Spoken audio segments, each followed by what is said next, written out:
DPP kulanvenake somapitiriza 5 they think they own that party the DPP kamalamula they think they own this country and they think they got a license to silence anyone and they think they got a license. Ikamatha video ndofuna ndikuonesereni kuti nthawi zambiri milandu imene timakhala nawo ku Malawi makamaka milandu iyi ya treason, milandu yofuna kuwukira boma nthawi zambiri imangokhala pa zifukwa za ndale. Mu video iyi ndofuna ndikuonesereni list ya anthu onse ku Malawi amene anayimbidwapo mlandu wa treason. Koma nkhani kuti timvesese tatiyeni ndikupasireni nkhani imene ilipo panopa yokhuzana ndi mkulu wa bungwe la CDD a Sylvester Namiwa. Dzina langa ndine Samavita, tiyeni tikhale limodzi.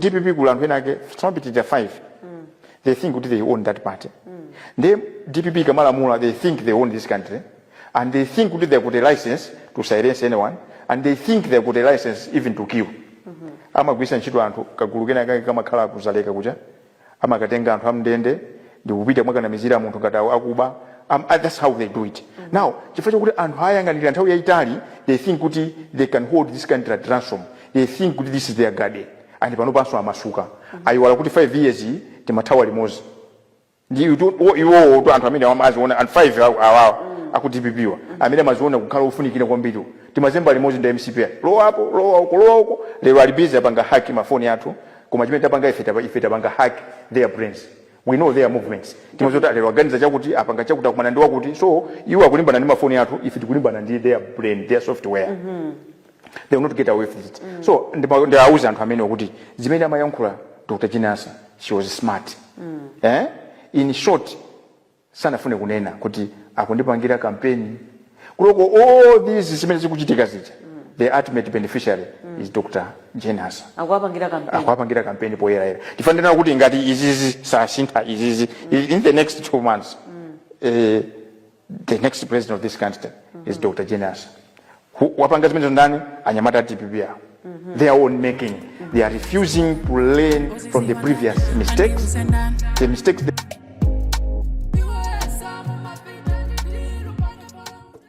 Monga ambiri tikudziwa kuti mtsogoleri wa bungwe la Center for Democracy and Economic Development Initiatives a Sylvester Namiwa wayimbidwa milandu iwiri sopano kapena tiyankhule kuti apolisi amusegulira milandu iwiri zimene zikutanthauza kuti nkhani yake yalowa mu gawo lina sopano la milandu. Namiwa anazaonekera pamaso pa Chief Resident Magistrate Austin Banda pamene khotiro linamudziwitsa kuti akuyankha milandu ya chiwembu chowukira boma kapena kuti treason komanso kufalitsa uthenga wabodza umene ungayambise mantha pakati pa anthu. Khoti linamva kuti milanduyi ikuchokera ku mawu amene Namiwa ananena mukuyankhula kwawo kumene anachitisa pa Luntha TV. Mawuwo ananena kuti wachiwiri kwa president a Jane Asa azakhala president wa Malawi pasanathe miyezi iwiri. Magistrate Austin Banda ananena kuti mawu amenewa ndi odabwitsa chifukwa dziko la Malawi lili kale ndi munthu amene akugwira ntchito pa udindo umenewo wa president. Pambuyo pa nkhaniyi khotiro latumiza mulandu ku khoti lalikulu kapena kuti autumiza ku High Court kumene uzapitirire kumvapo makamaka kuphatikizapo kupereka chigamulo pa pempho la Namiwa lofuna kuti amasulidwe pa belo. Sakati wamangidwa chomvetsa chisoni ndi chakuti Namiwa sakupangidwa treat ngati mmene Malawi amene opangidwa treat.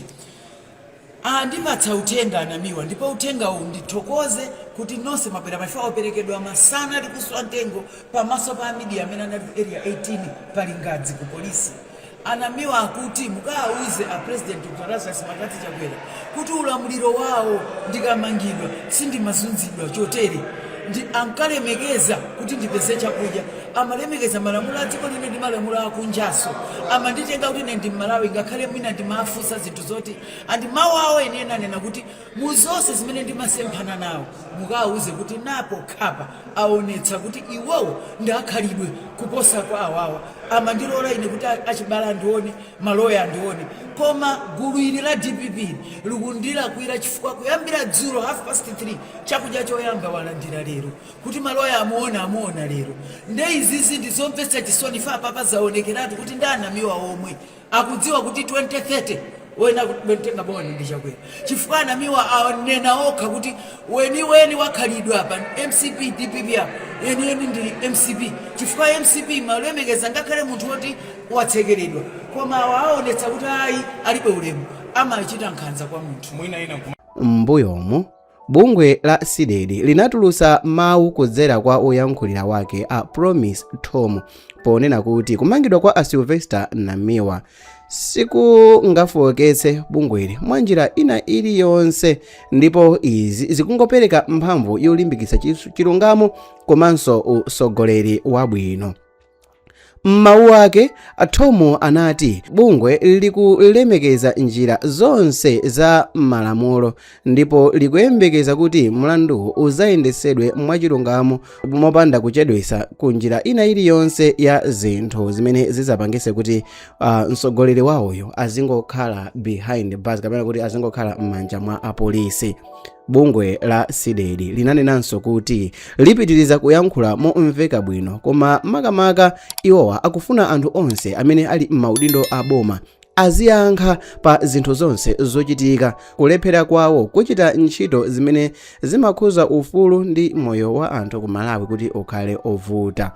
Motengera ndi a Promise Tom, kuzipereka kwa CDED polimbikitsa ntchito zachilungamo, usogoleri wabwino komanso kusatira malamulo a dziko sikunasinthe ngakhale msogoleri wake akukumana ndi milandu yotere. Mwina mukhonza kumayankhulano kuti ayi kodi nanga zinthu mbuyomo zakhala zili motani, alipo ndani amene anamangidwa mbuyomo. Mbiri ya anthu amene anayimbidwapo milandu yangati yomweyi makamaka chiwembu chofuna kuwukira boma kapena kuti treason ku Malawi ili motere. Sitingayambe nkhani yathu tisanamuone munthu wamkulu mu ufulu wa demokrasi wa ku Malawi amene ndi Albert Muwalo komanso Focus Gwede amene izi zinachitika mu chaka cha 1976.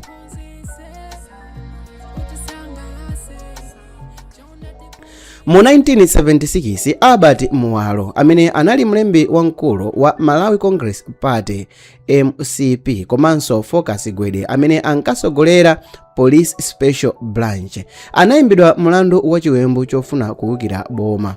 Awiriwa anaweruzidwa ndi makhoti amu nthawi imeneyo ya boma la Kamuzobanda. Albert anaphedwa popasidwa chilango cha imfa. Tonse tikuidziwa bwino kwambiri nkhani ya Albert Muwalo, pamene Focus Gwede anapasidwa chikhululukiro ndipo anatulusidwa ndende pambuyo pakusintha kwa ndale mu chaka cha 1994. Wachiwiri amene tingamone mu nkhani ndi Orton Chirwa komanso Vera Chirwa. Nkhani iyi inachitika mu chaka cha 1981 mpaka na mu chaka cha 1993. Orton Chirwa amene anali nduna yoyamba ya zachilungamo kuno ku Malawi ndi mkazi wake Vera Chirwa anagwidwa akuchokera ku Zambia ndipo anabweresedwa ku Malawi mu chaka cha 1983. Anaweruzidwa pa mlandu wa chiwembu chowukira boma ndipo anapasidwa chilango choti akaphedwe, chimene pambuyo pake chinasinthidwa kukhala ukaidi wa moyo wawo onse. Orton Chirwa anamwalira mu ndende mu chaka cha Peter Mutharika, limene mu 2013 Peter Mutharika yonso naye anayamba wamangidwapo ngakhale kuti anangomangidwa kwa siku limodzi mama wake anatulusidwa. Ndikhonza kukuwuzani pano pakuti ndale za ku Malawi nthawi zambiri nkhani zokhuza ndi treason palibe china chilichonse chimene pita like kuna kuti uyu waimbidwa mlandu wa treason wapezeka olakwa kenako basa akagwira jere oyosika mwakuti mayazi. Inali nthawi yokha yaka mzubanda imene wina aliyense amene angaimbidwe mlandu wa treason zimathera kuti akaphedwa kapena mwinanso kukafera ku ndende olo sikumangidwa nthawi yayitali ndi zisanzo zimene taonazi. Funso lanu ndikumayankhula kuti chani, mwina kumati zonsezi zikubwera chifukwa chani kwa amene mwina mwake nkhani simukuyisata bwinobwino. Nkhani yayikulu kwambiri imene imachitika ndi Sylvester Namiwa, nthawi zambiri iyeyo amayankhula kuti amafuna kukhala munthu wachilungamo, ndipo bungwe lake la CDD amayesera kuti nthawi zonse asamabereke chipani china chilichonse chimene chikugwira ntchito mu nthawi imeneyo, makamaka boma limene likugwira ntchito lolamula mu nthawi imeneyo. Taonapo ife mu nthawi ija yachakwera anakuzulidwa, taonapo ife mu nthawi yosiyanasiyana anapanga zinthu. Anthu ambiri amayankhula kuti mwina mwake Sylvester Namiwayo ndi osiyana ndi andale ena amene amangopita pamalo ndi cholinga chakuti akangodyapo. Mwina iyeyo Namiwayo ndi osiyana ndi andale ena amene tawaona, ma activists ena amene tawaona, mabungwe ena amene tawaona kuti amakhonza kukhala chete mu ulamuliro wina wake, kenako ulamuliro wina wake ukazalowa ayambenso kusamalika ndi kumalankhula kuti iwowo ndi ofuna kumenyera ufulu wa anthu. Taona Namiwa mu nthawi ya MCP anazunguza kwambiri, apaso mu nthawi ya DPP akuzunguza kwambiri mpaka na kukafika ku ndende. Nkhani ndi yakuti kodi ichi ndi chilungamo kapena ayi? Atsogoleri osiyanasiyana makamaka achipani cha PDP, UTM komanso UDF abwera pamodzi nkutulutsa chikalata chozuzula ndi kumangidwa kwa Anamiwa. Anthu osiyanasiyana awayendera adaliso kabambe a Austin Muluzi amene ndi atupere Muluzi. Anthu osiyanasiyana kuphatikizapo a Jessica Bwira awayendera mwapaderadera a Sylvester Namiwa ku ndende kumene akusungidwa m'manja mwa apolisi, ndikukawayendera ndikuwaona mwapaderadera ndikuwapasa chilimbikiso. Kodi izi zikutanthauza motani? Kodi mawu amene anayankhula mkuluyo olankhula kuti dziko la Malawi lizakhala ndi president watsopano pakatha 2 months akutanthauza kuti chani? Kodi iyeyo akuona patali mwanjira ina iliyonse? Kodi iyeyo zilipo mwina zimene akuona zimene ifeyo sitingakwanise kuziona chifukwa chokuti mwina mwake ndife ana, kapena mwina mwake chilipo chilichonse chimene chikuchitika? Pali chimodzi chokha chimene ndikhonza kudabwa nazo though, ndi chakuti ngakhale pali mpungwepungwe otere, uyu amene ndi Jane Ansa akuyima bepa mbalambanda ndi kumazuzula anthu amene akufalitsa nkhani zaboza. Iye akulankhula kuti ubale wake ndi president udakali wabwinobwino. Chinthu chimodzi chikudabwisabe Amalawi, anthu ataona kuti inde chabwino mukhonza kumatuza kuti ubale wanu uli bwinobwino, koma nanga ndi chifukwa chani second vice president akugwira ntchito zochuluka kuposa inuyo? Nanga ndi chifukwa chani tinaona kuti nduna inasankhidwa kuti ikangosegulira msonkhano wa nduna zinzake, inuyo muli pomwepo? Ndi chifukwa chani nduna inayitumidwa kuti ikayimirire pa mwambo okumbukira Saulus Chilima, pa mwambo osegulira nyumba ya ulemu ya Chilima, inuyo muli pomwepo? That I will well and truly perform. Ndi chifukwa chani zinthu izi zikuchitika? Oweyo mukandifunsa funso langa ndiyo kuti tiyeni nkhani tizikambirana. It's your boy Sam Mavita. Ndakhala ndikupanga ma videos osiyanasiyana nkhani ngati izizi ndipemphe kuti tiyeni basi tione kuti tikhala motani. It's your boy Sam Mavita. Bye.